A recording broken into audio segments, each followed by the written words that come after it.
Thank you for joining me on episode 2 of our unit on viruses. Today we're going to cover what do viruses do?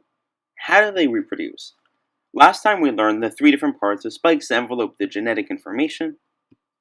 And we know that there's a secret recipe on the inside of the cell. Not the cell, the virus rather. And the virus itself cannot use it. They can't even read it. They just know that inside me I have this information on how to make more copies of myself, but I can't do it. I need some help. Today we're going to learn how does that happen. So imagine you have a cell living its life, taking the best selfies, posting on Cell Insta, making some cell TikToks, IO, biology check. And the first step is a virus uses spikes, comes out of nowhere, bam, attaches to the cell. The rest is a very dark history of virus versus cell. Step 2. Remember we learned about these needles. What's going on here? The needles find a place in the cell that it knows and can connect with, and it connects to the cell. It bonds. And then it starts to use this genetic needle almost and inject its DNA into the cell. Step 3. What happens next is the cell changes. It no longer is our old cell. It changes colors. It's it's under a Jedi mind trick, if you will. And the virus says, you will make copies of this virus. And the cell is like, you know what? That's a great idea. I love that. I'll make tons of copies of you. So many copies. You gave me the secret information, the secret recipe, the formula. I know how to make it.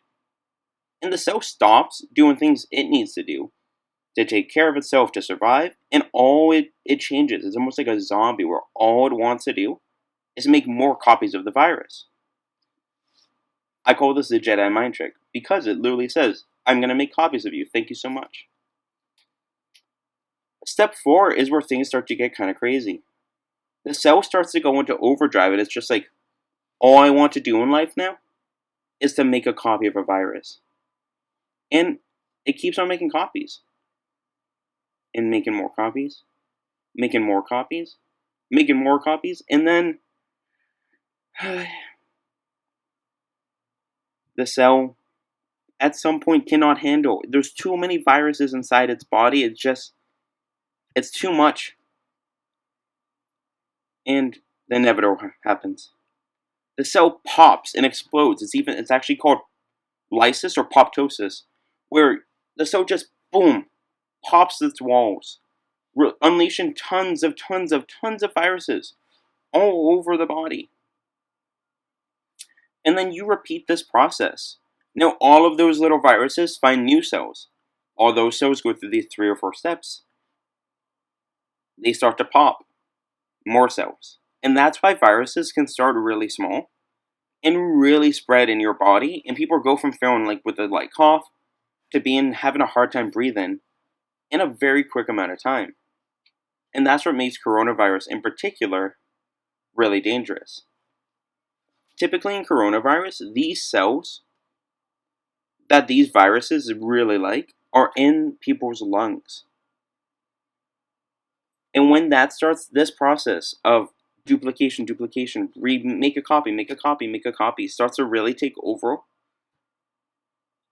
people start to get really sick, especially in their lungs.